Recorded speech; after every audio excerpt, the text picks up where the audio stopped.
Hello everyone, how are you doing? This is MD Tech here with another quick tutorial. In today's tutorial, I'm going to show you guys, or at least explain to you guys, how to go about resolving if you're having a blank screen when attempting to boot up your Chromebook. So I'm going to go through a couple different ways on how to go about resolving it. So the first thing I would recommend trying here would be to perform a hardware reset. So in order to perform this hardware reset, you want to push the power button.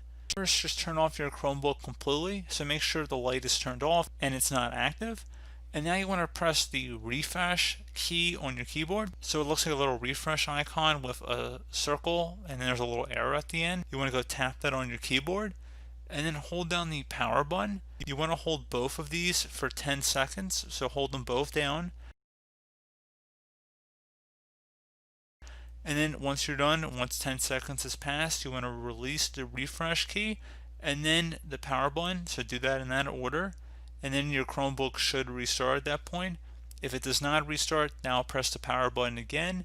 And then hopefully your Chromebook would have relaunched and it would open back up and it should resume its normal operation. Again, if you're having a hardware failure of some fashion, that this tutorial will not apply for you, but for a lot of people this should be able to help you out.